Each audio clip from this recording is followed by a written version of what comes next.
Uh, Good evening, and welcome to our live performance of Our Town, performed by our high school drama department. If you give me just a minute, we actually had a little technical difficulty already, making sure that we could get an actor on with us. In fact, the actress playing Carly, I want to make sure that she is able to. I'm able to move her over right now, I think. So, Carly, I think you have been added on as a panelist now. Yay! We got you, Carly! We got you! All right, babe. So go ahead and get yourself. Go ahead, get yourself set for the reading. You can log off, take a breath. We got you. All Thank right, you. darling. Thank you for the link. We Glad you got made it. it. All right, darling. Thanks. Go ahead and mute yourself and get yourself all set. So, well, folks, as I said, we are live. So as you can see just there, we have one of our actors. We're starting a little late because one of our actors just simply could not log on. So we had to wait until I hit broadcast live, and then I was able to move her over. So thank you all for being patient for our late start here. Before we begin, I just want you to know that because we are live, we are at the mercy of this wonderful thing called the internet and various other distractions like dogs and children running around the house. But in the event that one of our actors loses their connection, we do have an understudy on hand to fill in for those roles until our actor can come back up online. And who knows, I may be making my, Our Town debut this evening. If you are joining us on YouTube, please note the Zoom webinar that you have been sent in the emails that has both a YouTube and a Zoom webinar link. If YouTube stops streaming for any reason, it is important that you just click on that Zoom webinar link and you'll be able to join us uninterrupted in the show. We won't stop the show, but you can click on that link, and it is important that you know that your audio and video will not interrupt the performance because you're joining us as an attendee, not as a panelist. But you do have to have the free Zoom app to be able to view it that way. The show does run about 90 minutes with no intermission, and I would like to invite you to stay a few minutes after the show so you can meet our cast and I can say a special thank you to our seniors. A very brief history of what brought us here tonight. So as many of you know, our high school drama department has been in rehearsals for Guys and Dolls for the entire school year. That was to be our big epic spring musical performance. Unfortunately, obviously, everybody's lives changed very quickly and we were forced to do home learning. We attempted for a little bit to continue rehearsing the musical because I think we all really held on to the hopes and desire that we would all be back together in school by the end of the school year. So for a few weeks, we actually still attempted to rehearse a musical at home. But when we learned that, the possibility was becoming more and more dire, that we were not going to be rejoining each other by the end of the school year, it was important that we moved on from that project because performing a musical on Zoom is not happening. And so I felt that we still wanted to present something, and Our Town popped into my head as the quintessential story to be able to share at this moment in time. Um, in reflecting on what was happening in our world, as I said, Our Town popped in because it is quintessentially a story at its core of what and appreciate those around us and every mundane moment we are gifted with. The character Emily, who played by Carly, who we just saw a minute ago, has the most beautiful line at the end of Act 3 where she states, "Do any human beings ever realize life while they live it? Every minute?" So in my own philosophy, I do believe that everything happens for a reason. And I am personally thankful that during this time with this particular group of students, that I was able to share this story with all of them. And they in turn are able to share this story with you, a timeless story of gratitude and humanity. So with that, I turn you over now to this wonderful group of young actors as they share the words of Thornton Wilder's classic play,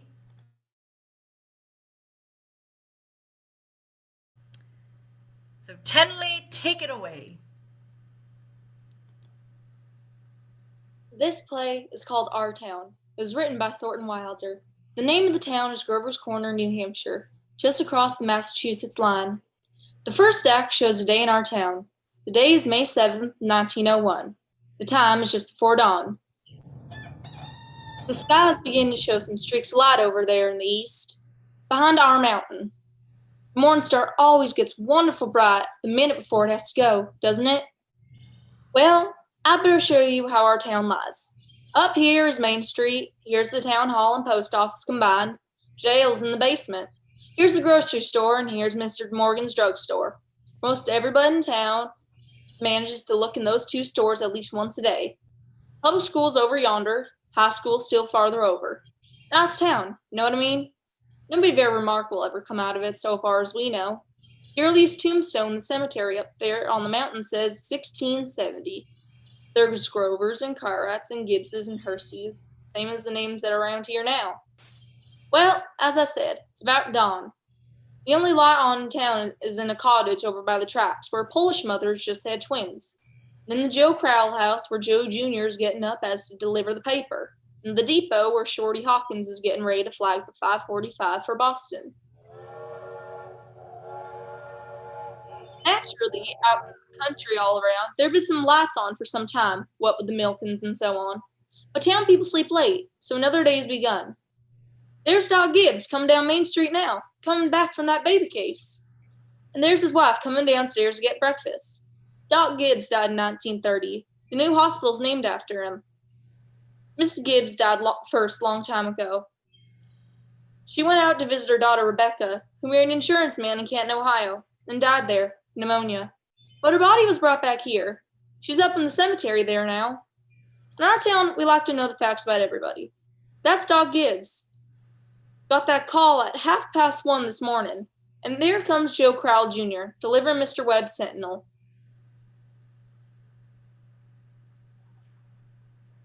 Morning, Doc Gibbs.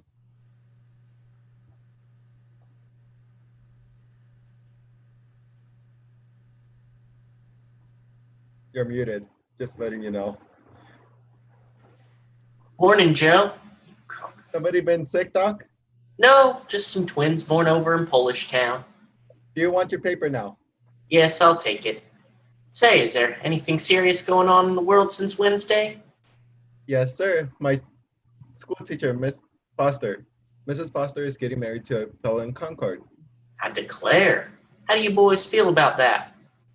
Well, of course, it's none of my business. But if a person starts out to be a teacher, she ought to stay one.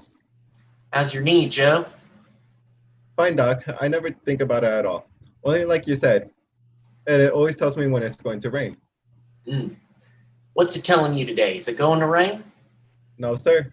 You sure? Yes, sir. Has your knee ever made a mistake? No, sir. I want to tell you something about that boy Joe Crowell there. Joe was awful bright, graduated from high school here, head of his class.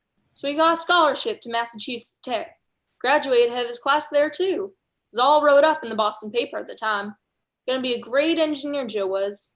But the war broke out, and he died in France. All that education for nothing. Hey, bastard, what's the matter with you today? Here comes Howie Newsom delivering the milk. Morning, Doc. Morning, Howie. Somebody sick? Oh, no. Just a pair of twins born over to Mrs. Skurlowski's. Twins, eh? This town's getting bigger every year. Indeed. Say, is it going to rain, Howie? No, fine day. Don't burn through. Come on, Bissy.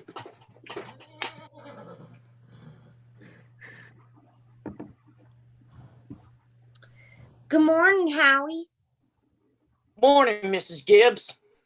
Seems like you're late today. Yep, something went wrong with the separator. I don't know what it was. Children, time to get up.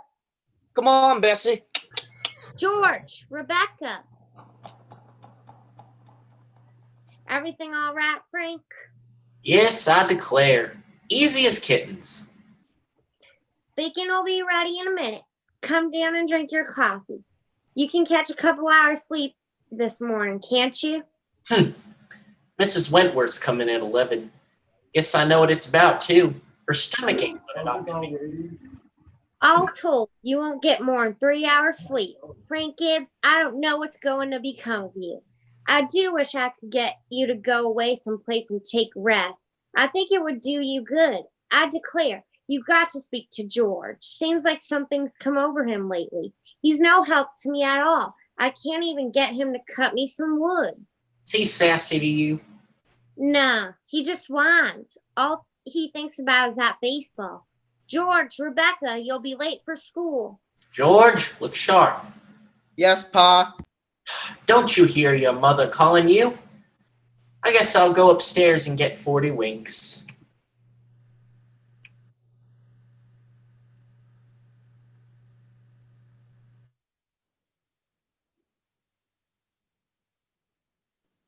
Okay. All right. Ma, what dress shall I wear? Don't make a noise. Your father's been out all night and needs his sleep. I washed and ironed the blue gingham for you, special. Ma, I hate that dress. Oh, hush up with you. Every day I go to school, just like a sick turkey. Now, Rebecca, you always look very nice. Emily, time to get up. Wally, 7 o'clock. There's Mrs. Webb coming downstairs to get her breakfast too. Wally, Emily, you'll be late for school. Wally, you wash yourself good or I'll come up and do it myself. We got a factory in our town too. Here, makes blankets. Cartwrights own it and they bring them a fortune. Children, now I won't have it. Breakfast is just as good as any other meal, and I won't have you gobbling like wolves. It'll stunt your growth. That's a fact. Put away your book, Wally. Ma. By 10 o'clock, I got to know all about Canada. You know the rules as well as I do. No books at the table. As for me, I'd rather have my children healthy than bright. I'm both, Mama. You know I am. I'm the brightest girl in school for my age. I have a wonderful memory. Eat your breakfast. I'm bright too. When I'm looking at my stamp collection. I'll speak to your father about when he's rested. Seems to me 25 cents a week's enough for a boy your age. I declare, I don't know how you spend it all. Oh, Ma, I got a lot of things to buy. Strawberry phosphates, that's what you spend it on.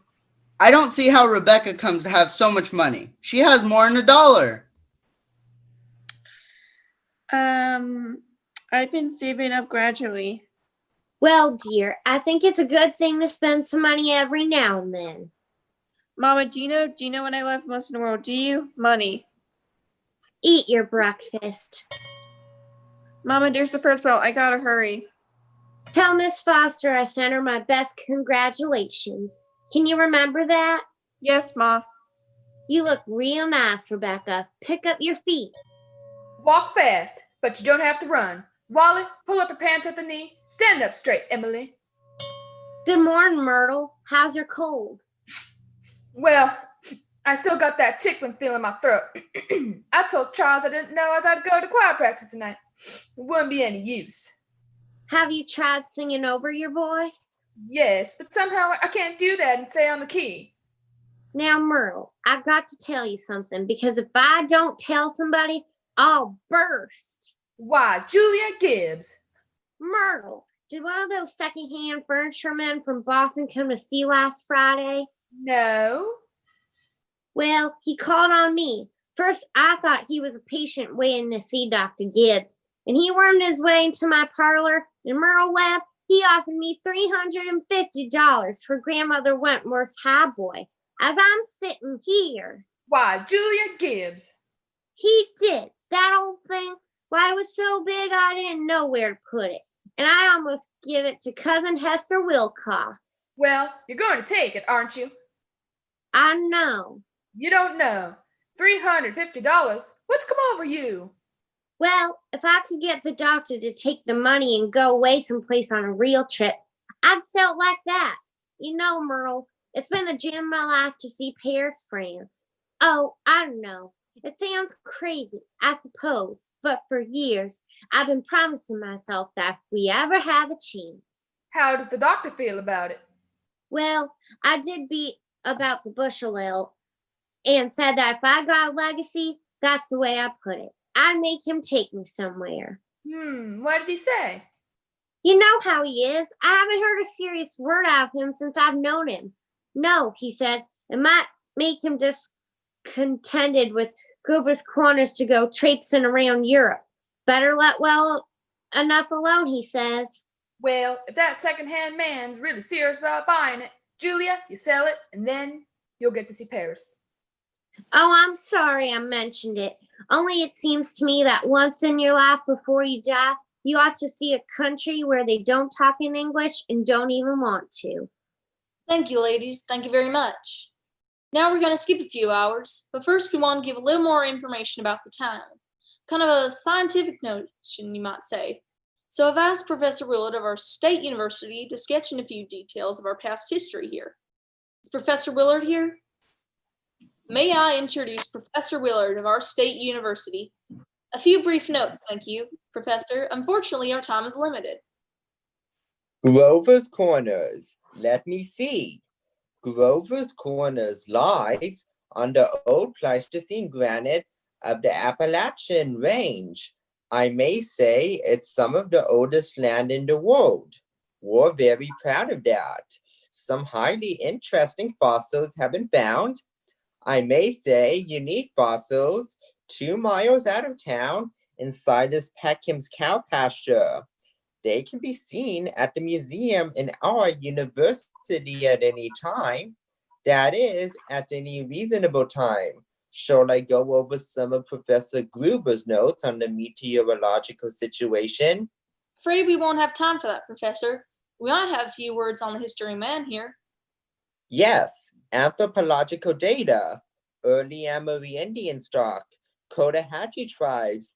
No evidence before the 10th century of this era. And the population, Professor Willard?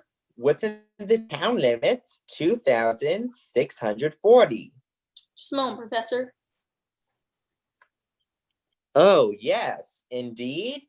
The population at the moment is 2,642. The postal district brings in 507 more, making a total of 3,149. Mortality and birth rates constant. Thank you very much, Professor. We're all very much obliged to you, I'm sure. Not at all, sir, not at all. Now the political and social report. Editor Webb. Oh, Mr. Webb. He'll be here in a minute. He just cut his hand while he was eating an apple. Thank you, Mrs. Webb. Charles, everybody's waiting.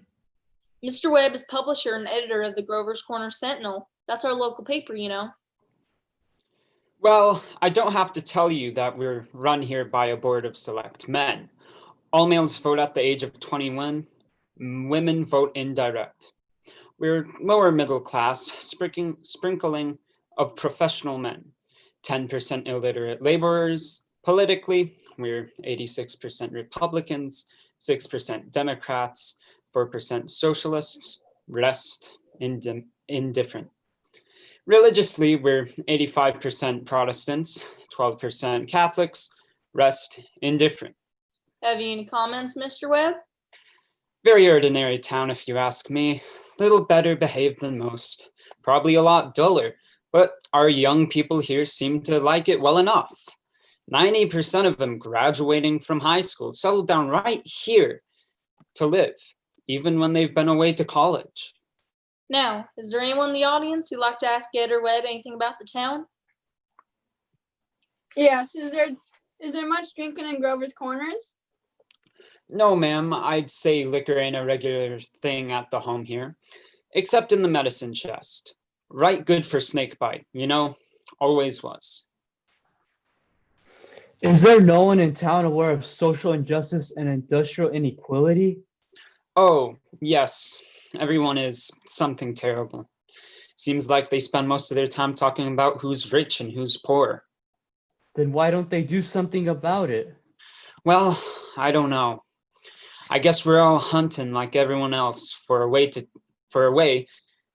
the diligent and sensible can rise to the top, and the lazy and quarrelsome can sink to the bottom. But it ain't easy to find. Meanwhile, we do all we can to help those who can't help themselves, and those who can, we leave alone. Are there any other questions?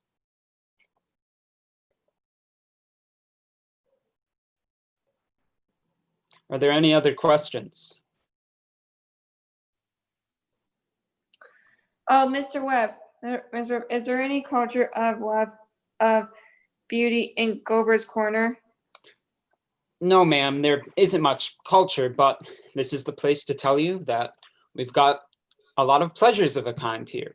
We like the sun coming up and over the mountain in the morning, and we all notice a good deal about the birds. We pay a lot of attention to them. And we watch the change of the seasons. Yes, everyone knows about them. But those other things, you're right, ma'am, there ain't much. Robinson Crusoe in the Bible, and Haldel's Largo, we all know that. And Whistler's Mother. These are just about as far as we go. That's what I thought. Thank you, Mr. Webb. Thank you, Mr. Webb. Now we'll go back to the town. There's an early afternoon calm in our town, buzzing and humming from the school's buildings. Doc Gibbs is in his office tapping people and making them say ah. Mr. Webb's cutting his lawn over there.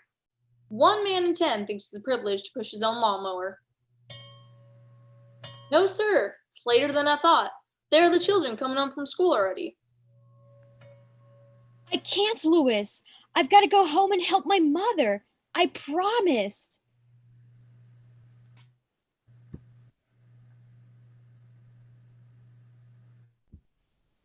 You're muted.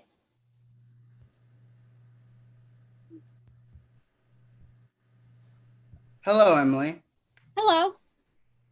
You made a fine speech in class.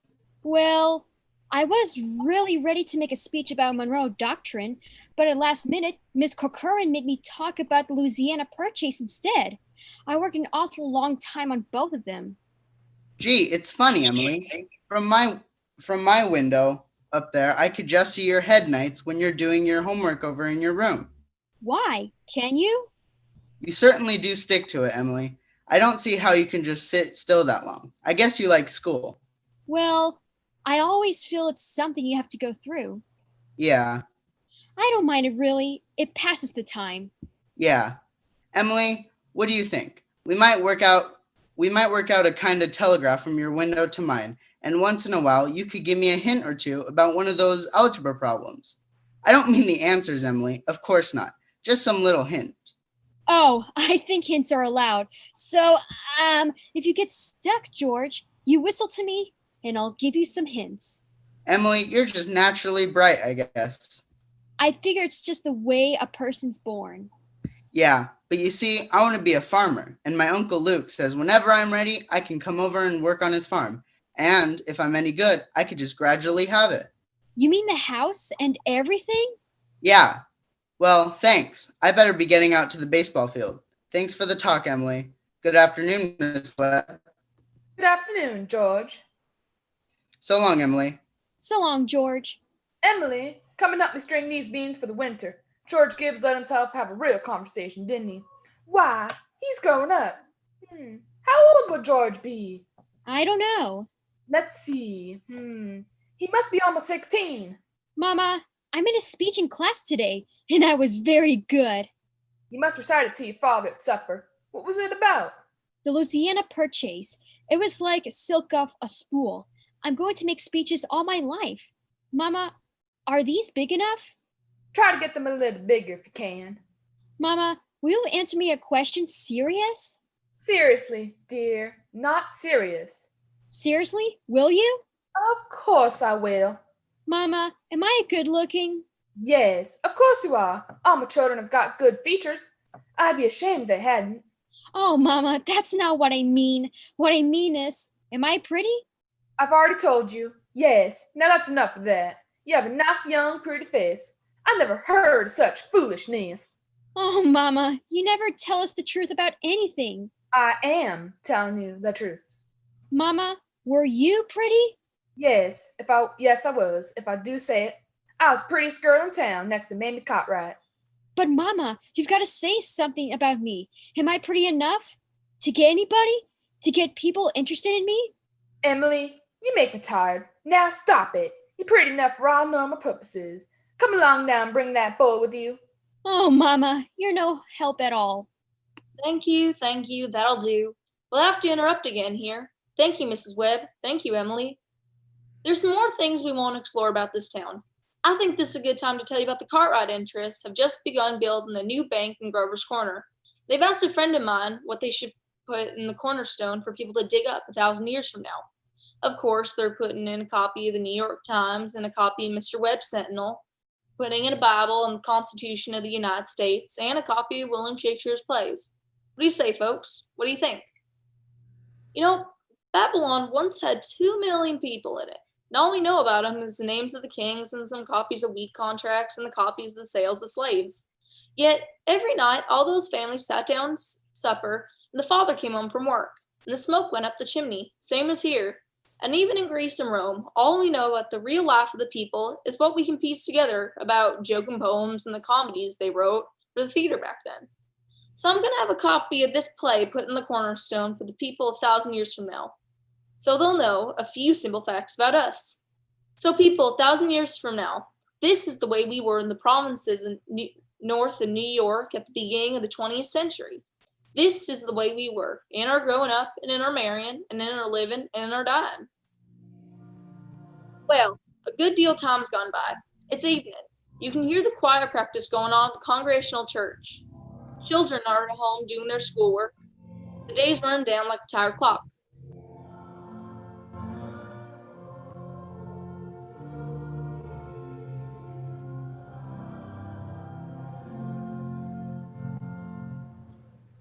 Now look here, everybody. Music. Come into this world to give us pleasure. Softer, softer, softer. Get it out of your heads. That music's only good when it's loud. You leave loudness to the Methodists. You couldn't beat them, even if you wanted to. Now, again.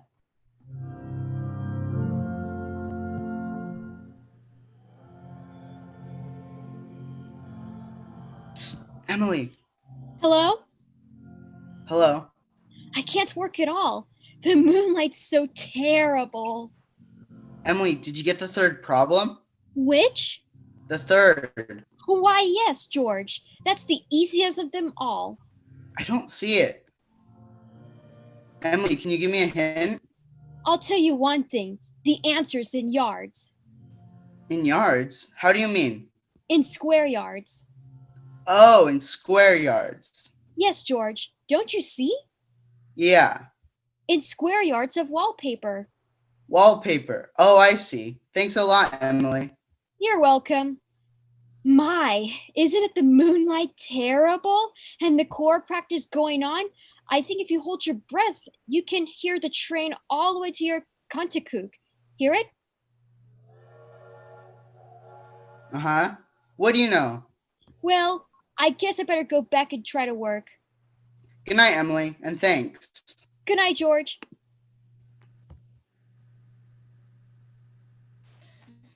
Before I forget it, how many of you will be able to come in Tuesday afternoons and sing at Fred Hersey's wedding? Show your hands. That'll be fine. That'll be right nice. We'll do the same music we did for Jane Trowbridge's last month. Now we'll do Art Thou Weary? Art Thou Linquid? It's a question, ladies and gentlemen. Make it talk. Ready?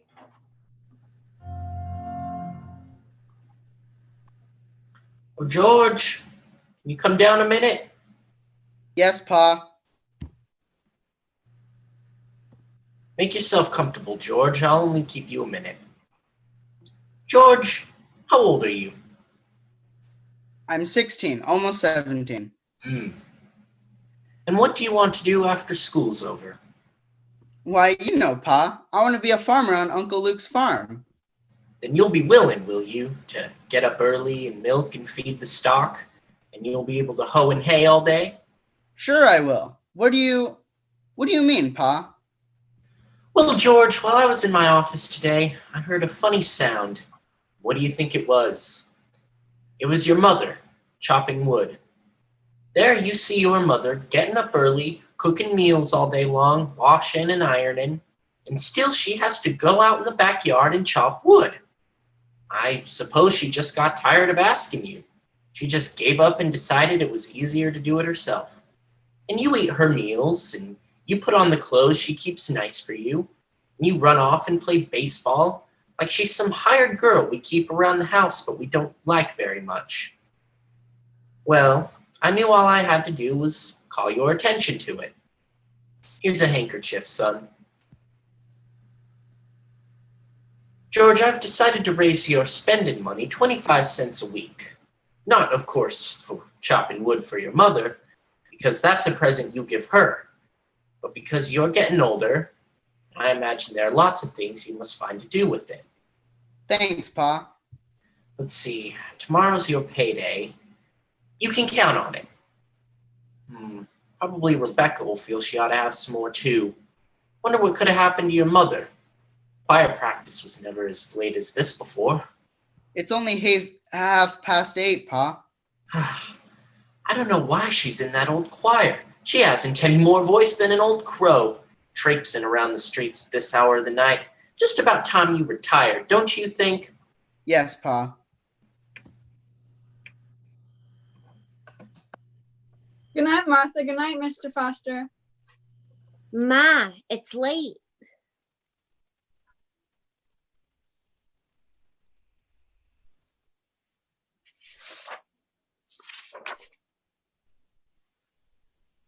Good night, Ina. Merle, look at that moon, will ya? Potato weather for sure. Naturally, I don't want to say a word about it in front of those others, but now we're alone, really. It's the worst scandal that ever was in this town. What? Simon Stimson. Now, Luella. But Julia, to have an organist of a church drinking drunk year after year, he was drunk tonight. Now, Luella, we all know about Mr. Stimson, and we all know about the troubles he's been through. And Dr. Ferguson knows too. And if Dr. Ferguson knows him on there and his job, the only thing the rest of us can do is just not to notice it. Not to notice it, but it's getting worse. No, it isn't, Luella. It's getting better. I've been in that choir twice as long as you have.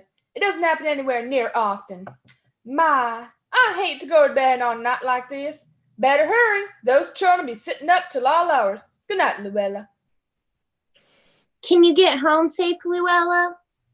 It's bright as day. I can see Mr. Stone scowling at the window now. You'd think we've been to a dance the way the menfolk carry on. Well, we had a real good time. You're late enough? Why, Frank, it ain't any later than usual. And you stopping at the coma to gossip with a lot of hens. Now, Frank, don't be grouchy. Come out and smell the heliotrope in the moonlight. Isn't that wonderful? What did you do all the time I was away? Oh, I read, as usual. Tell me, what were the girls gossiping about tonight? Well, believe me, Frank, there's something to gossip about. Simon Stimson far gone, was he? Worst I've ever seen him. How'll that end, Frank? Dr. Ferguson can't forgive him forever. I guess I know more about Simon Stimson's affairs than anybody in this town. Some people just ain't made for small town life. I don't know how that'll end, but there's nothing we can do but just leave it alone. Come, get in. No, not yet, Frank. I'm worried about you. What are you worried about? I think it's my duty to make plans for you to get a real rest and change. And if I get that legacy, well, I'm going to insist on it. Now, Julia, there's no sense in going over that again. Frank, you're just unreasonable. Come on, Julia, it's getting late. First thing you know, you'll catch a cold. I gave George a piece of my mind tonight. I reckon you'll at least have your wood chopped for a while anyway. You know, Frank, Miss Fairchild always locks her front door every night. All those people up that part of town do. They're all getting citified. That's the trouble with them. They haven't got nothing fit to burgle, and everyone knows it. Get out, Rebecca. There's only one room for one at this window. You're always spoiling everything. Well, let me just look a minute. Use your own window. I did, but there's no moon there. George, do you know what I think? Do you? I think maybe the moon's getting near, and there'll be a big explosion. Rebecca, you don't know anything. If the moon were getting nearer, the guys that sit up all night with telescopes would see it first, and they'd tell all about it, and it'd be in the newspapers. George, is the moon showing South America, Canada, and half the whole world? Well, probably is. 9:30. Most of the lights are out. No, there's Constable Warren trying a few doors on Main Street. And here comes Editor Webb after putting his newspaper to bed. Quite an evening, Bill. Good evening, Bill. Good evening, Mr. Webb. Quite a moon. Yep. All quiet tonight? Simon Simpson is rolling around a little. Just saw his wife moving out to hunt for him, so I looked the other way. I don't know how that's going to end, Mr. Webb. Well, he's seen a peck of trouble. One thing after another. Oh, Bill, if you see my boy smoking cigarettes, just give him a word, will you? He thinks a lot of you, Bill. I don't think he smokes no cigarettes, Mr. Webb. Leastways, not more'n 2 or 3 a year. I hope not. Well, good night, Bill. Good night, Mr. Webb. Who's up there? Is that you, Myrtle? No, it's me, Papa. Why are you in bed? I don't know. I just can't sleep yet. Papa, the moonlight's so wonderful, and the smell of Mrs. Gibbs's heliotrope. Can you smell it? Yes. Haven't any troubles on your mind, have you, Emily? Troubles, Papa? No. Well, enjoy yourself, but don't let your... Good night, Emily. Good night, Papa. I never told you about that letter Jane Carlson got from her minister when she was sick. He wrote Jane a letter. On the envelope and address was like this. It said, Jane Carlson, the Farmers Farm, Culver Corner, Country, New Hampshire, States of America. What's funny about that? But listen, it's not finished. United States of America, South America, West Hampshire, the earth, the soul, the maid, the man of God. What is it? Said on the envelope. What do you know? And the postman brought it just the same. What do you know? That's the end of the first act, friends. We'll move on to Act 2. 3 years have gone by. Yes, the sun's come up over 1,000 times. Summers and winters have cracked the mountain a little bit more, and the rains have brought down some of the dirt. Some babies that weren't even born have begun talking regular sentences. And a number of people who thought they were right young and spry have noticed that they can't bound up the fly stairs like they used to without their heart fluttering a little. All that can happen in 1,000 days. The first act was called Daily Life. This act is called Love and Marriage. There's another act coming up, and I reckon you can guess what that's about. So, it's 3 years later. It's 1904. It's July 7th, just after the high school's commencement. That's the time most of our young people jump up and get married. It's early morning. Only this time it's been raining, and it's been pouring and thundering. It may begin any minute. There, you can hear the 5:45 for Boston. And there's Mrs. Gibbs and Mrs. Webb coming down to make breakfast, just as though it were an ordinary day. I don't have to point out to the women in my audience that those ladies they see before them, both those ladies cook 3 meals a day, one of them for 20 years and the other for 40, and no summer vacation. They brought up 2 children apiece, washed, cleaned the house, and never a nervous breakdown. Giddy up, Percy! Here comes Howie Newsom, delivering the milk. And there's Ty Crowell delivering the paper like his brother before him. Morning, Howie. Morning, Cy. Anything on the papers I ought to know? Nothing much, except we're losing the best baseball player Grover's Corners ever had, George Gibbs. I reckon he is. He could hit and run bases too. Yep. Mighty fine player. I don't see how he could give up a thing. He could give up a thing like that to just go get married. Would you? Can't tell, side. Never had the talent. Not that way. You're up early, Bill. Seeing if there's anything I can do to prevent a flood. River's been raising all night.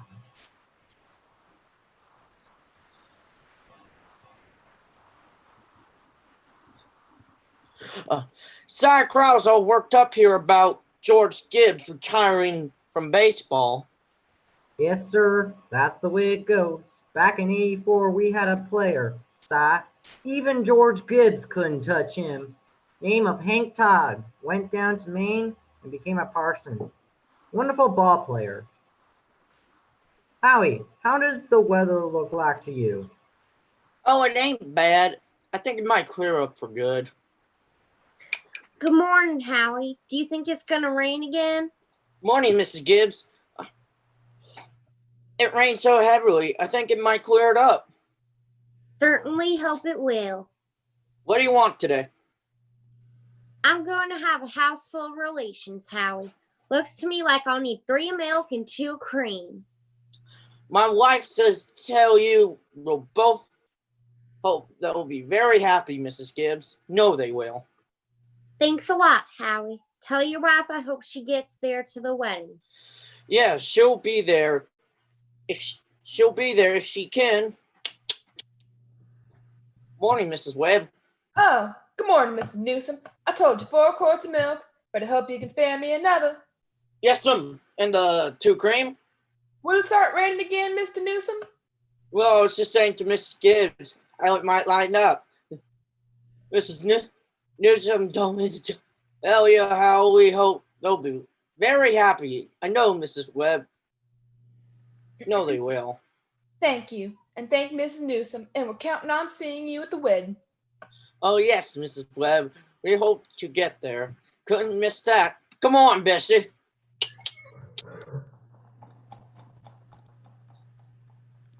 Well, Ma, the day has come. You're losing one of your chicks. Frank Gibbs, don't you say another word. I feel like crying every minute. Sit down and drink your coffee. The groom's shaving himself. Only, there ain't really a lot to shave. Whistling and singing like he's glad to leave us. Every now and then he says, I do, to the mirror. But it really don't sound convincing to me. I declare, Frank, I don't know how he'll get along. I've arranged his clothes and seen to it he's put warm things on. Frank, they're too young. Emily won't think of such things. He'll catch his death of cold within a week. Oh, I was remembering my wedding morning, Julia. Now, don't start that, Frank Gibbs. I was the scaredest young fella in the state of New Hampshire. I thought you'd make a mistake for sure. And when I saw you coming down that aisle, I thought you was the prettiest girl I'd ever seen. Only trouble was that I'd never seen you before. There I was in the Congregational Church, marrying a total stranger. And how do you think I felt, Frank? Weddings are perfectly awful things. Farces. That's what they are. Well, how'd you sleep last night, Julia? Well, I heard a while the hour struck off. Ooh, yes. I get a shock every time I think of George setting out to be a family man. That great gangling thing. I tell you, Julia, there's nothing so terrifying in this world as a son. The relation of father and son is just the darnest, awkwardest. Well, mother and daughter's no picnic, let me tell you. They'll have a lot of troubles, I suppose, but that's none of our business. Everyone has a right to their own troubles. Yes, people are meant to go through life 2 by 2. 'Tain't natural to be lonesome. Julia, do you know one of the things I was most scared of when I married you? Oh, go along with you. I was afraid we wouldn't have material for conversation more than last us a few weeks. I was afraid we'd run out and eat our meals in silence, and that's a fact. Well, looky here. You and I have been conversing for 20 years now without any noticeable barren spells. Well, good weather, bad weather ain't their choice, but I always find something to say. Did you hear Rebecca stirring around upstairs? No, only day of the year Rebecca hasn't been managing everyone's business up there. She's hiding in her room. Got the impression she's crying. Lord sakes, this has got to stop. Rebecca, come and get your breakfast. Good morning, everybody. Only 5 more hours to live. George Gibbs, where are you going? Just stepping across the grass to see my girl. Now, George, you put on your overshoes. It's raining torrents. You don't go out of this house without you're prepared for it.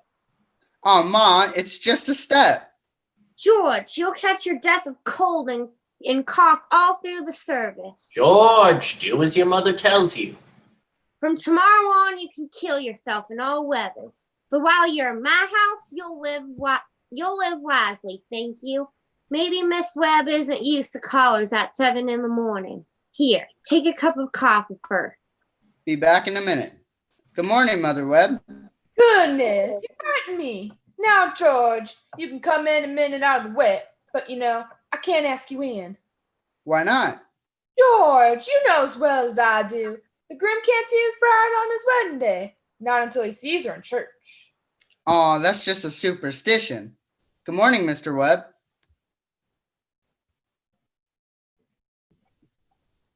Good morning, Mr. Webb.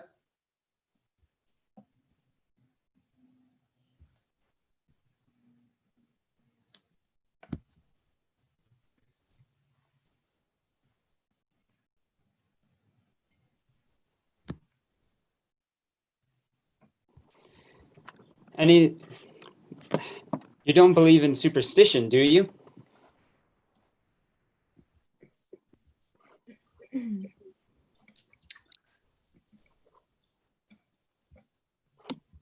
There's a lot of common sense in some superstitions, George.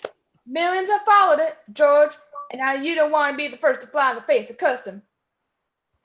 How is Emily? She hasn't waked up yet. I haven't heard a sound out of her. Emily's asleep?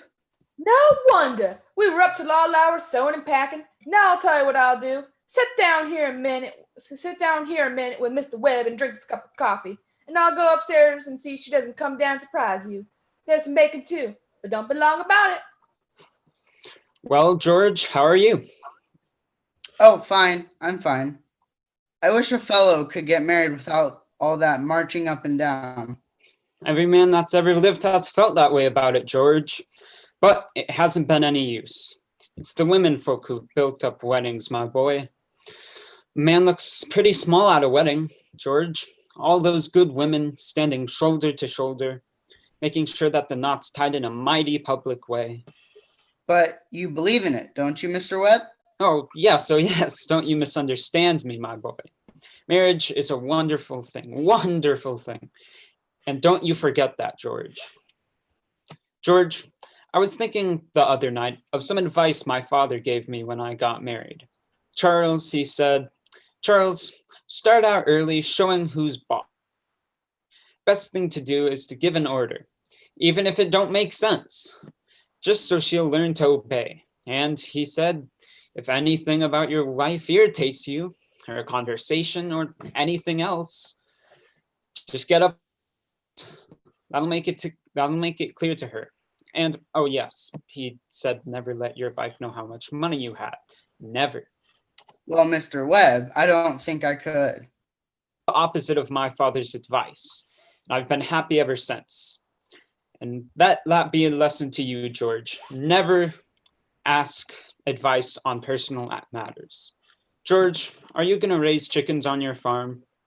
Uncle Luke's never been much interested, but I thought... A book came into my office the other day, George, on the Filer system of raising chickens. I want you to read it.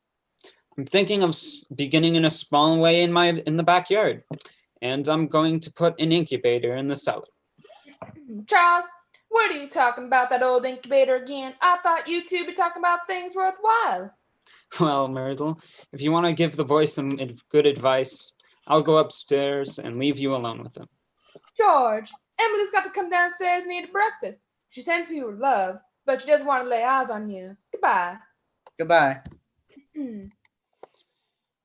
Myrtle, I guess you don't know about that older superstition. What do you mean, Charles? And no bridegroom should see his father-in-law on the day of the wedding or near it. Remember that? Thank you very much, Mr. and Mrs. Webb. Now I have to interrupt again here. You see, we want you to know how all this began, this wedding, this plan to spend a lifetime together. You know how it is. You're 21, 22, and you're making some decisions, and whoosh, you're 70. You've been a lawyer for 50 years, and that white-haired lady at your side has eaten over 50,000 meals with you. How do such things begin? Emily and George are going to show you the conversation they had when they first knew that, as the saying goes, they were meant for one another. Before they do, I want you to try and remember what it was like having been very young, and particularly the days when you were first in love. When you were like a person sleepwalking, and you didn't quite see the street you were in, and you didn't quite hear everything that was said to you. You're just a little bit crazy. Do you remember that, please? Now they'll be coming out of high school at 3 o'clock. George has just been elected president of the junior class, and as it's June, that means he'll be president of the senior class next year. And Emily has been elected secretary and treasurer. I don't have to tell you how important that is. I can't, Louise. I've got to go home. Goodbye. Can I carry your books home for you, Emily? Why, thank you. It isn't far. I'm awfully glad you were elected too, Emily. Thank you. Emily, why are you mad at me? I'm not mad at you. You've been treating me so funny lately. Well, since you ask me, I might as well say it right out, George. What is it? I don't like the whole change that comes over you in the last year. I'm sorry if that hurts your feelings, but I've got to tell the truth and shame the devil. A change? What do you mean? Well, up to a year ago, I used to like you a lot, and I used to watch you as you did everything, because we've been friends so long. And then you begin spending all your time at baseball, and you never stopped to speak to anybody anymore. Not even your own family you didn't. And George, it's a fact. You've gotten awful conceited and stuck up, and all the girls say so.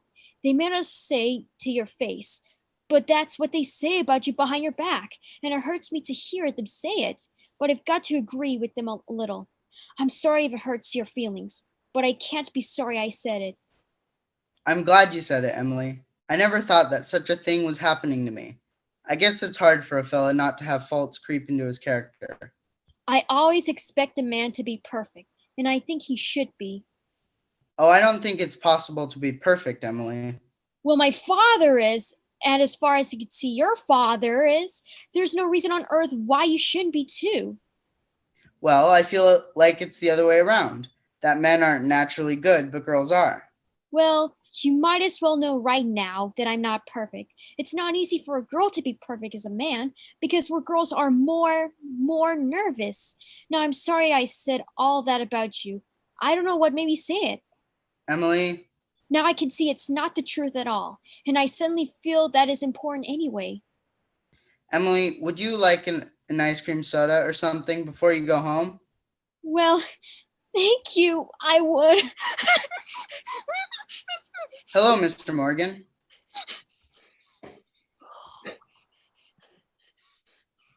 Oops.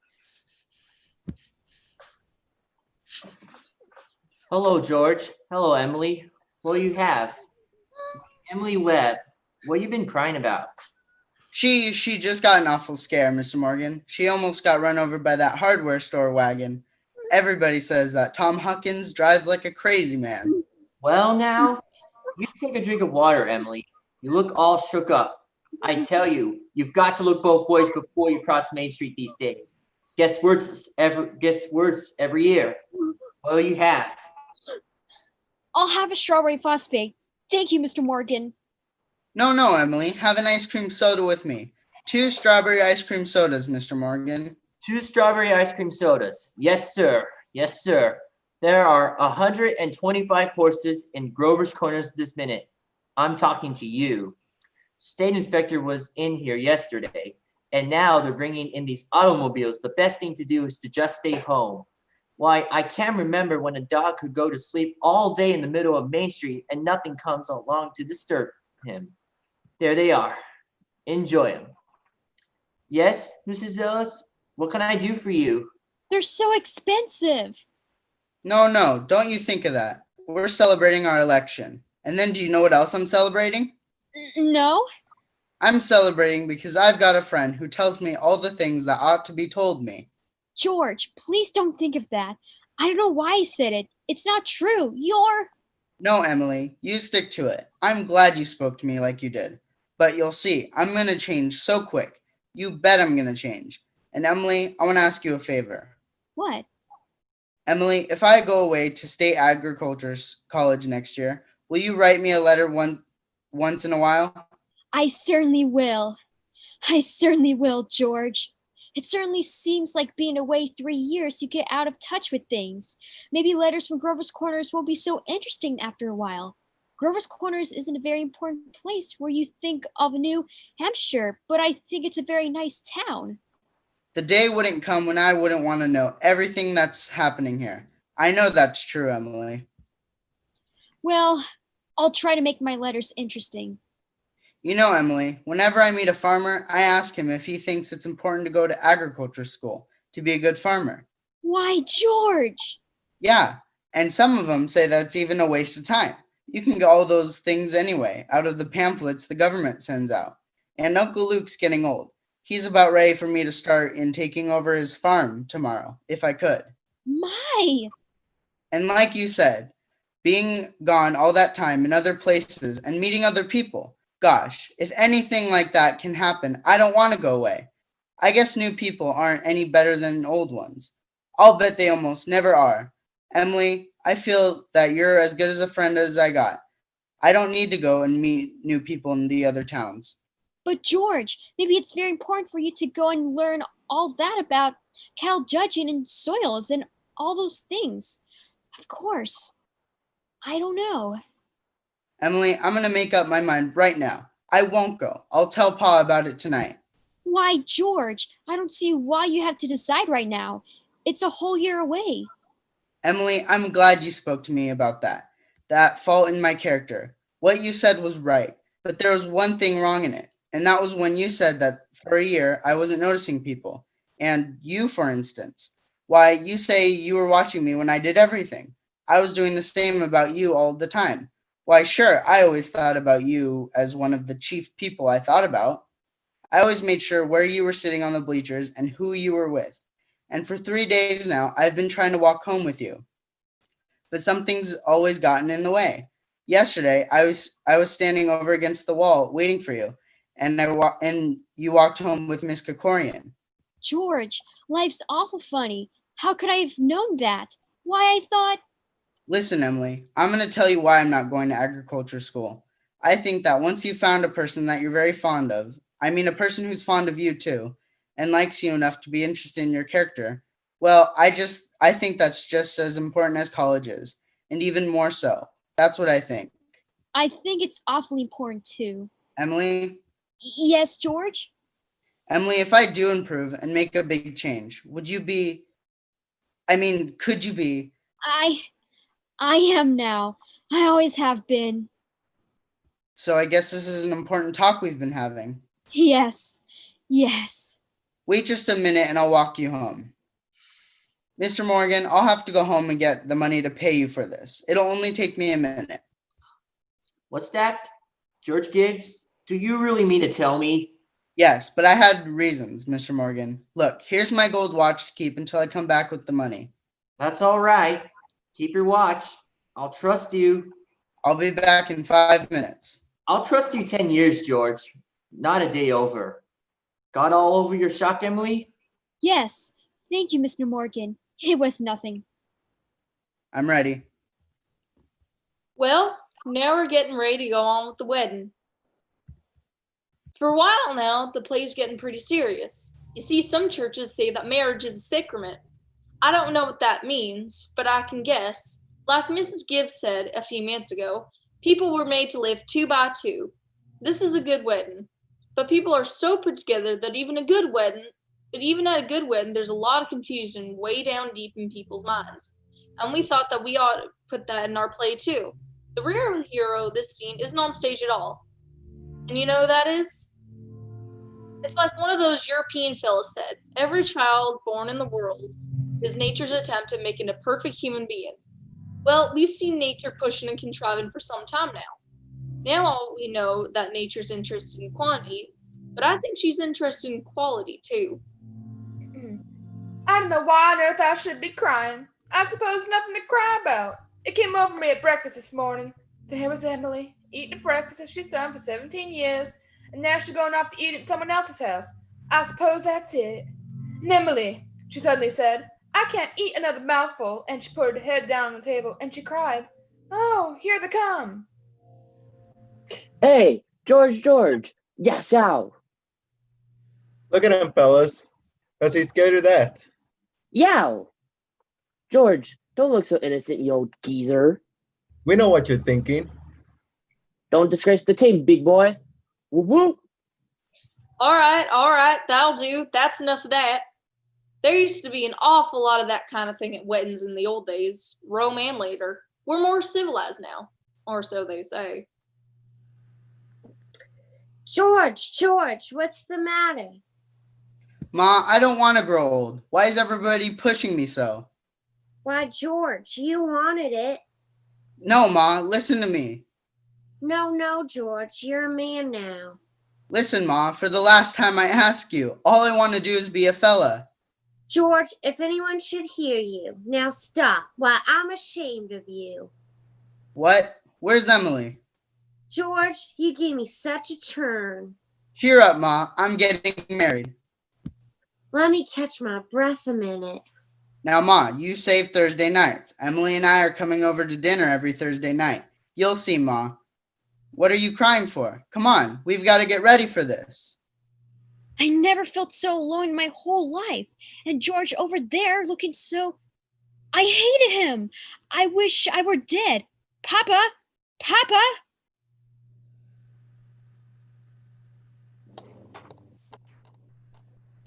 Emily, now don't get upset.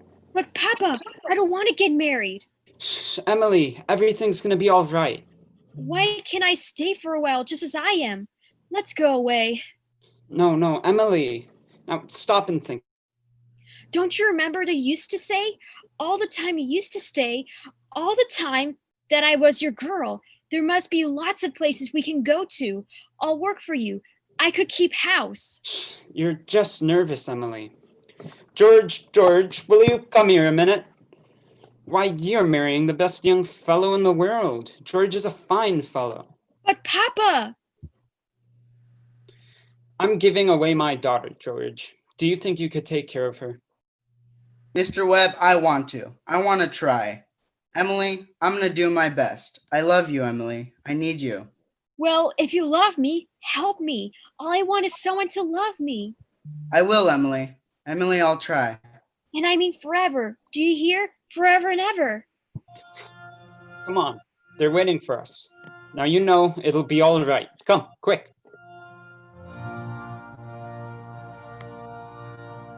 Do you, George, take this woman, Emily, to be your wedded wife, to have? Perfectly lovely wedding. Loveliest wedding I ever saw. Oh, I do love a good wedding, don't you? Doesn't she make a lovely bride? I do. I do. Whoa. Do you, Emily, take this man, George, to be your wedded husband? Don't know when I've seen such a lovely wedding, but I always cry. Don't know why it is, but I always cry. I just like to see people happy, don't you? Oh, I think it's lovely. I've married over 200 couples in my day. Do I believe in it? I don't know. M marries N, millions of them. The cottage, the go-kart, the Sunday afternoon drives in the Ford, the first rheumatism, the grandchildren, the second rheumatism, the deathbed, the reading of the will. Once in 1,000 times, it's interesting. Aren't they a lovely couple? Oh, I never I have never been to such a nice wedding. I'm sure they'll be happy. I always say happiness, that's the great thing. The important thing is to be happy. That's all the second act, folks. This time, 9 years have gone by, friends. Summer 1913. Gradual changes in Grover's Corners. Horses are getting rarer. Farmers come down into town in Fords. Everybody's locking their house doors now at night. Ain't been any burglars in town yet, but everybody's heard about 'em. You'd be surprised, though, on the whole. Things don't change much around here. This is certainly an important part of Grover's Corner. It's on a hilltop, a windy hilltop. Lots of sky, lots of clouds, often lots of sun and moon and stars. Yes, beautiful spot up here. Mountain laurel and lilacs. I often wonder why people like to be buried in woodland in Brooklyn when they might pass up the same time up here in New Hampshire. Over there are the old stones, 1670, 1680. Over there are some Civil War veterans, iron flags on their graves. New Hampshire boys had a notion that the Union ought to be kept together, though they'd never seen more than 50 miles of it themselves. All they knew was the name, friends, the United States of America. The United States of America. And they went and died about it. This here's the new part of the cemetery. Here's your friends, Mrs. Gibbs, and let me see here. Here's Mr. Simpson, organist at the Congregational Church, and Mrs. Soames, who enjoyed the wedding so. You remember. Oh, and a lot of others. And Edward Webb's boy, Wallace, whose appendix burst while he was on a Boy Scout trip to Crawford Notch. Yes, an awful lot of sorrow has sort of quieted down up here. People just wild with grief have brought their relatives up to this hill. We all know how it is. And then time, and sunny days, and rainy days, and snow. We're all glad that they're in a beautiful place, and we'll be coming up here ourselves when our fate's over. Now, there are some things we all know, but we don't take them out and look at them very often. We all know that something is eternal. It ain't houses, and it ain't names, and it ain't earth, and it ain't even the stars. Everybody knows in their bones that something is eternal. And that something has to do with human beings. All the greatest people ever lived have been telling us for 5,000 years, and yet you'd be surprised how people are always losing hold of it. There's something way deep down that's eternal about every human being. You know as well as I do that the dead don't stay interested in us living people for very long. Gradually, they lose hold of the earth, and the ambitions they had, and the pleasures they had, the things they suffered, and the people they loved. They get weaned away from Earth. That's the way I put it. Weaned away. And they stay here while the Earth part of them burns away and burns out. And all the time they slowly get indifferent from what's going on in Grover's Corner. They're waiting. They're waiting for something that they feel's come. Something important and great. Mother and daughter, husband and wife, enemy and enemy, money and miser. All those terribly important things kind of grow pale around here. And what's left when the memory's gone? Well, there's some living people. There's Joe Stoddard, our undertaker, supervising the new-made grave. And here comes a Grover's Corner boy that left town to go out east.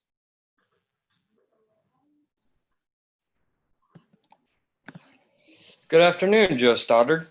Good afternoon. Good afternoon. Let me see now. Do I know you? I'm Sam Craig. Gracious sakes alive. Of all people, I should have known you'd be back for the funeral. You've been away a long time, Sam. Yes, I've been away over 12 years. I'm in business out in Buffalo now, Joe. But I was in the East when I got news of my cousin's death, so I thought I'd combine things a little and come and see the old home. You look well. Yes, can't complain. Very sad our journey today, Samuel. Yes. Yes, I always say. I hate to supervise when a young person is taken. They'll be here in a few minutes now. I had to come here early today. My son's supervising at the home. Old Farmer McCarty. I used to do chores for him. After school, he had the lumbago. Yes, we brought Farmer McCarty here a number of years ago now. Why, this is my Aunt Julia. I'd forgotten that she'd... Of course. Yes, Doc Gibbs lost his wife 2 to 3 years ago, about this time. And today's another pretty bad blow for him, too. That's my sister Kira's boy, Sam Craig. I'm always uncomfortable when they're around. Simon.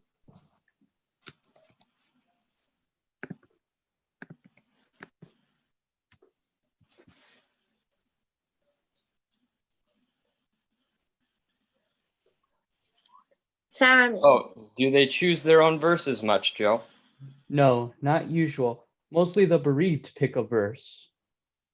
Doesn't sound like Aunt Julia. There aren't many of those Hersey sisters left now. Let me see.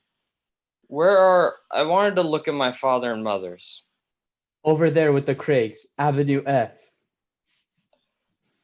Simon Stimson. He was the organist at church, wasn't he? Drank a lot, we used to say. Nobody was supposed to know about it. He'd seen a peck of trouble, took his own life, you know? Oh, did he? Hung himself in the attic. They tried to hush it up, but of course, it got around. He chose his own epitaph. You could see it there. It ain't a verse exactly. Why, it's just some notes of music. What is it? Oh, I wouldn't know. It was wrote up in the Boston papers at the time. Joe, what did she die of? Ooh. My cousin. Oh, didn't you know? Had some trouble bringing a baby into the world. 'Twas her second, though. There's a little boy about 4 years old. The grave's going to be over there?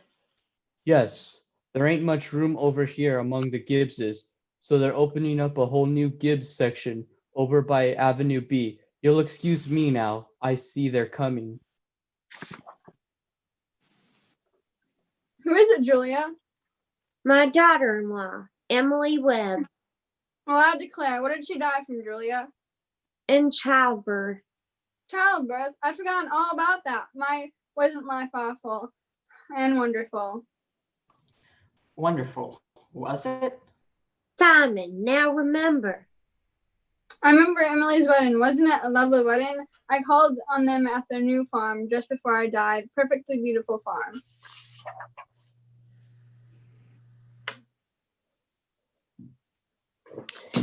It's on the same road we lived on. Yep, right smart farm. I always liked that hymn. I was hoping they would sing a hymn. Hello? Hello, Emily. Hello, Miss Gibbs. Hello, Mother Gibbs. Hello, Emily. It's raining. Yes, they'll be gone soon, dear. Just rest yourself. It seems thousands and thousands of years since I remembered that was my favorite hymn. Oh, I wish I'd been here a long time. I don't like being new here. How do you do, Mr. Stimson? How do you do, Emily? Mother Gibbs, George and I have made a farm into the best place you ever saw. We thought of you all the time. We wanted to show you the new barn and the great long cement drinking fountain for the stock. We bought that out of money you left us. I did? Don't you remember, Mother Gibbs, the legacy you left us as? Why, it was over $350. Yes, Emily. It won't be the same to George without me, but it's a lovely farm. Live people won't understand, do they? No, dear, no. They're sort of shut up in little boxes, aren't they? I feel as though I knew them last 1,000 years. Mother Gibbs, when does this feeling go away of being one of them? How long does it? Shh, dear, just wait and be patient. I know. Look, they're finished. They're going. Shh. Look, Father Gibbs is bringing some of my flowers to you. He looks just like George, doesn't he? Oh, Mother Gibbs, I never realized before how trouble and how in a dark life persons are. Look at him. I loved him so, from morning till night. That's all they're troubled. But Mother Gibbs, one can go back. One can go back there again, into living. I feel it. I know it. Why, just then, for a moment, I was thinking about the farm, and for a minute, I was there, and my baby was on my lap, as plain as day. Yes, of course you can. I can go back there and live all those days over again. Why not? All I can say is, Emily, don't. But it's true, isn't it? I can go and live back there again. Yes, some have tried, but they soon come back here. Don't do it, Emily. Emily, don't. It's not what you think it would be. But I won't live over a sad day. I'll choose a happy one. I'll choose the day I first knew that I loved George. Why should that be painful? You not only live it, you watch yourself live in it. Yes? And as you watch it, you see the thing that they down there never know. You see the future. You know what's going to happen afterwards. But is that painful? Why? That's not the only reason why you shouldn't do it, Emily. When you've been here longer, you'll see that our life here is to forget all that and think only of what's ahead and be ready for what's ahead. When you've been here longer, you'll understand. But Mother Gibbs, how can I ever forget that life? It's all I know. It's all I had. Oh, Emily, it isn't wise. Really, it isn't. But it's a thing. I must know for myself. I'll choose a happy day anyway. No. At least choose an unimportant day. Choose the least important day in your life. It will be important enough. Then it can't be since I was married or since the baby was born. I can choose a birthday at least, can't I? I'll choose my 12th birthday. All right, February 11th, 1899, a Tuesday. Do you want any special time of the day? Oh, I want the whole day. We'll begin at dawn. You remember it had been snowing for several days, but it stopped the night before, and they'd begun clearing the roads. Sun's coming up. There's Main Street. Why? That's Mr. Morgan's drugstore before he changed it. And there's the livery stable. Yes, it's 1899. This is 14 years ago. Oh, that's the town I knew as a little girl. And look, there's the old white fence that I used to be around our house. Oh, I'd forgotten that. Oh, I love it so. Are they inside? Yes, your mother will be coming downstairs in a minute to make breakfast. Will she? And you remember, your father had been away for several days. He came back on the early morning train. No? He'd been back to his college to make a speech in Western New York at Clinton. Look, there's Howie Newsome. There's our policeman. But he's dead. He died. Whoa. Bessie. Morning, Bill. Morning, Howie. You're up early. Been rescuing a party darn near froze to death. Down by Polish town there. Got drunk and laid out in the snowdrift. Thought he was in bed when I shook him. Why? There's Joey Crowell. Good morning, Mr. Warren. Morning, Howie. Children, Wally, Emily, time to get up. Mama, I'm here. Oh, how young Mama looks. I didn't know Mama was ever that young. You can come and dress by the kitchen fire if you'd like, but hurry. Good morning, Mr. Newsome. It's cold. Down below by my barn, Mrs. Webb. Think of it. Keep yourself wrapped up. Mama, I can't find my blue ribbon anywhere. Just open your eyes, dear. That's all. I laid it out for you special in the dresser there. If it were a snake, it would bite you. Yes. Good morning, Bill. Good morning, Mr. Webb. You're up early. Just been back at my old college in New York State. Been any trouble here? Well, I was called up this morning to rescue a Polish fella. Damn near froze to death he was. We must get that on the paper. Twasn't much. Papa. Good morning, Mother. How'd it go, Charles? Oh, fine, I guess. I told him a few things. Everything all right here? Yes. Can't think of anything that's happened special. Been right cold. Howard Newsome says it's sent below over to his barn. Yes. Well, it's colder than that at Hamilton College. Students' ears are falling off. It ain't Christian. Paper have any mistakes in it? None that I noticed. Coffee's ready when you want it. Charles, don't forget, it's Emily's birthday. Did you remember to get her something? Yes, I've got something here. Where's my girl? Where's my birthday girl? Don't interrupt her now, Charles. You can see her at breakfast. She's slow enough as it is. Hurry up, children. It's 7 o'clock. Now I don't want to call you again. I can't bear it. They're so young and beautiful. Why do they ever had to get old? Mama, I'm here. I'm grown up. I love you all. Everything. I can't look at everything hard enough. Can I go in? Good morning, Mama. Well, now, dear, a very happy birthday to my girl, and many happy returns. There are some surprises waiting for you on the kitchen table. Oh, Mama, you shouldn't have. I can't. I can't. But birthday or no birthday, I want you to eat your breakfast good and slow. I want you to grow up and be a good, strong girl. That in the blue papers from your Aunt Curry. And I reckon you can guess who brought that in the postcard album. I found it on the doorstep and I brought in the milk. George Gibbs must have come on over in the cold pretty early. Right nice of him. Oh, George, I've forgotten that. Chew that bacon good and slow. It'll help you keep you warm on a cold day. Oh, Mama, just look at me 1 minute as though you really saw me. Mama, 14 years have gone by. I'm dead. Your grandmother, Mama. I married George Gibbs, Mama. Wally's dead too. Mama, his appendix burst on camping trip to North Conway. We felt just terrible about it. Don't you remember? But just for a moment now, we're all together. Mama, just for a moment, we're happy.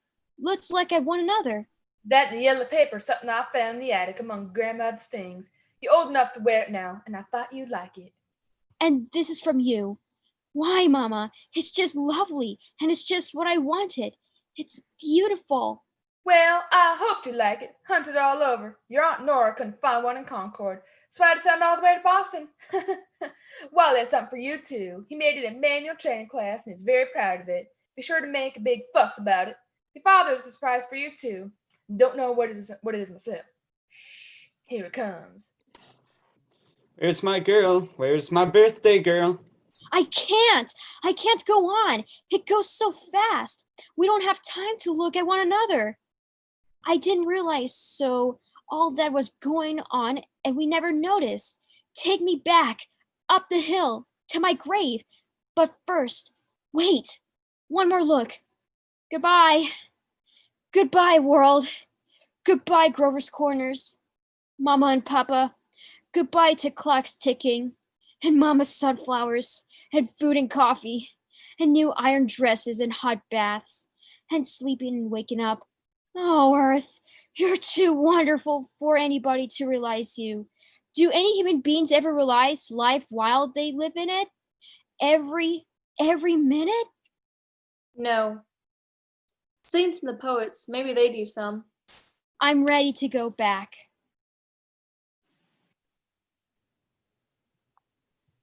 Were you happy? No, I should have listened to you. That's all human beings are, just blind people. Look, it's clearing up. The stars are coming out. Oh, Mr. Stimson, I should have listened to them. Yes, now you know. Now you know. That's what it was to be alive, to move about in a cloud of ignorance, to go up and down, trampling on those feelings of those about you, to spend time and waste time as though you had a million years, to be always at the mercy of one self-centered passion or another. Now you know. That's the happy existence you wanted to go back to. Ignorance and blood.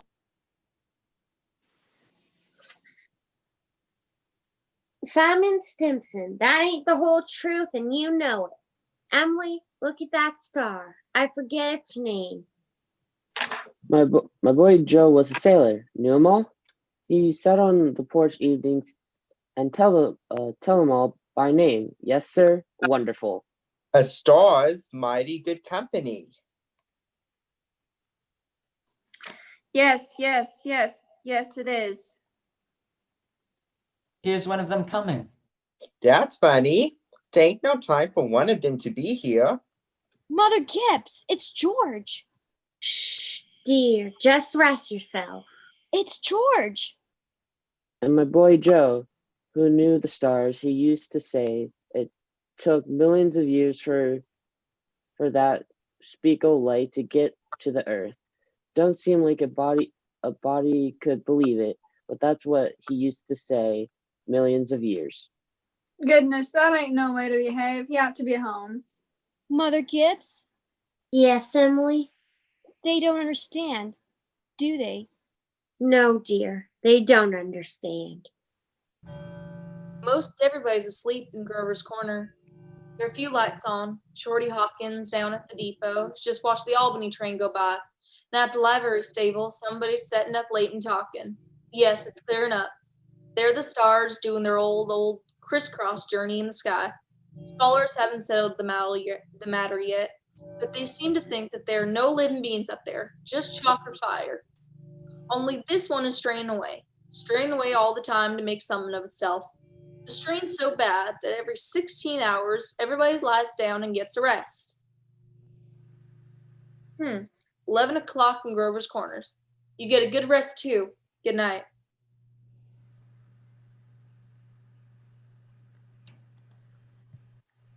Holy cow, they did it.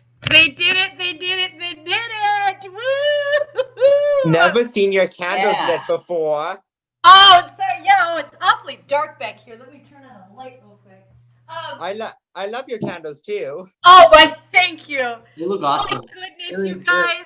What a great job you did. Recording's still on. It is, you guys. Here's the thing. You got to remember, people are still watching us. So we're going to take just a few minutes here at the very end to say a few goodbyes. But I just want to say to the audience watching us still, first of all, thank you for watching and supporting our kids.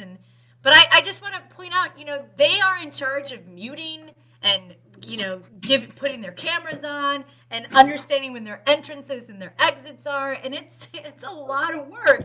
And these guys handled it like such professionals, man. And I could not be more proud. Super duper job, you guys. Seriously, like my heart is aching. I'm so proud of all of you.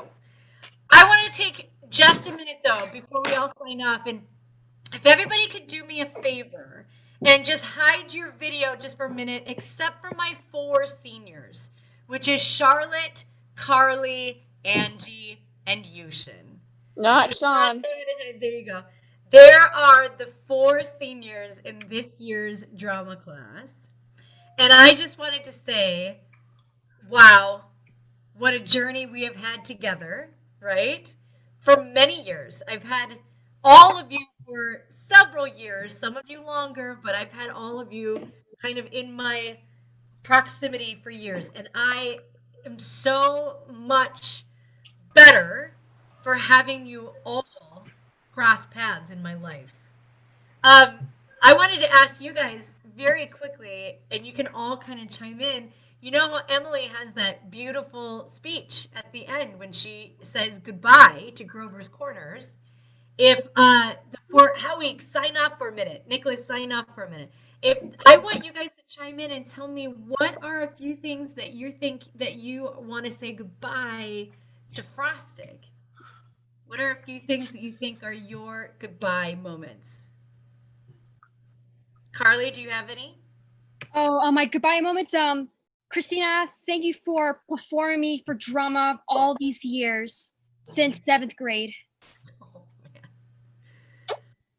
What about you, Charlotte? What is your goodbye to Frostig? What are you gonna miss? Well, a few things I'm gonna miss is Flyby, and I'm also gonna miss I'm also gonna miss my art, and I'm also gonna miss you, because my drama teacher, because I want to thank you so much when I'm playing Rebecca, George's sister. Yeah. Oh, that's sweet. Angie, what are you saying goodbye to? Oh to my Frostig? gosh. This is my 8th year at Frostig again. Oh. Crazy. I'm gonna miss the environment. I'm gonna miss the people, the staff, the drama program. That's absolutely wonderful. I mean, when I first came to Frostig, I couldn't get on a stage to save my life, but now I'm performing.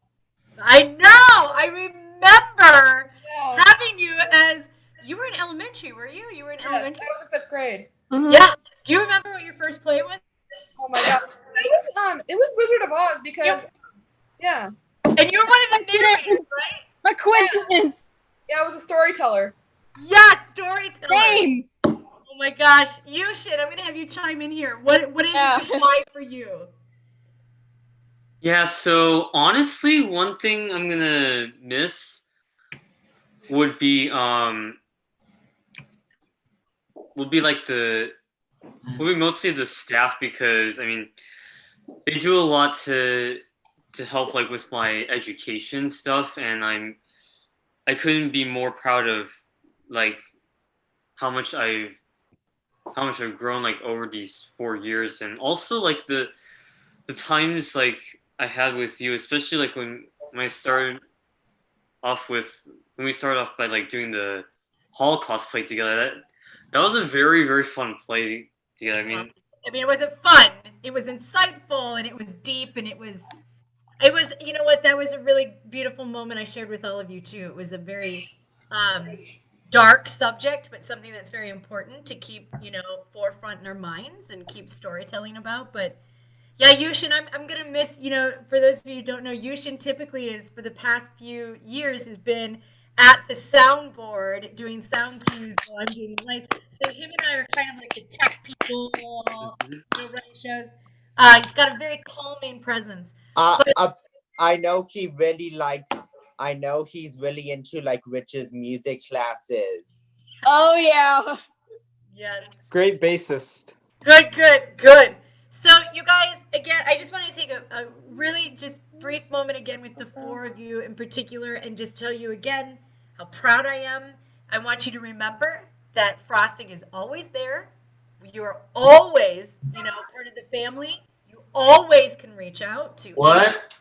people, and it is important to know that your community is bigger than you think it is, right? And we're all here. And I know it feels you guys really had to sacrifice a lot this year. Your senior year, my heart goes out to all the seniors in the nation who had to sacrifice all the things it is to be a senior. But just know the love that people are sending all of you, it far outweighs a fun day, right? And just know that, this too will pass and our new normal will begin. But I think that we're going to be better people for it, all right? So proud of you. So proud of you. I love you all. If the rest of the cast can sign on very quickly, go ahead and pop up your windows, because then we'll do. That was great, Christina. Oh, that was great, guys. Agreed. So proud of you. Yep, that was awesome. That was pretty good. Yeah, it was pretty good. I had tears in my eyes, like watching it. There were moments, watching the show too. Like I love the moment when you guys finally perform, and I see actors come alive in front of me, and you guys start like emoting, and you put like reflection into your lines, and it just is magical. I never get tired of it. Thank you for inspiring me all the time, you guys. You're welcome, Christina. Yes. All right, my angels, my We should cherubs. congratulate you, Christina, for not getting crazy on us. What was that, Tristan? What? We should congratulate you for not getting crazy on us when we were having hard times. Also, with the computer. I want to admit, I want to admit that during the scene when we were talking, the funny thing is, like, I was almost about to sneeze. Like, it was Mrs. Webb and how we knew some were talking. I was about to sneeze again. In our rehearsal today, Nicholas had like a sneezing fit. Oh yeah. I'm like, if he does that, go ahead and say bless you. Like that's so but we were trying to ignore it at first. Like, do we acknowledge that he's sneezing? Charlie got out. Yep. All right, my angels. So we've got audience waiting to sign off. People are, eating dinner. And again, so stinking proud of you. We will be together again soon, and I can't wait to give you a hug. But in the meantime, know that I'm thinking about each and every one of you. In particular, my seniors. Again, my heart goes out to all of you, and I can't wait to congratulate you in person. For those of you coming back to Frostig, man, we're gonna have a blast. That's all I'm gonna say. We're gonna have fun. And the seniors are at least going to be here for Guys and Dolls again. Yeah, we'll talk about that. Oh, We'll explore that journey. We'll explore it when we can. All right, folks, I love you. You have a great night. Miss Christina, I'll see you for my graduation party in June, okay? Bye. Sound good. Hey, Christina. Also, Carly, watching, have fun with college or community college. Have fun. Yeah, I wish her good luck.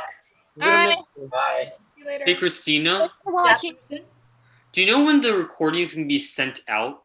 It'll be on YouTube, dude. You can go on YouTube right now. Comment, and subscribe. On YouTube, when I click stop. stop. So it'll be in 2 minutes. YouTube will be ready for you. All right. Thank All you right. so much. I love you guys.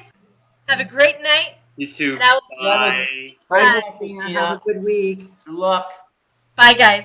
Bye. Signing out.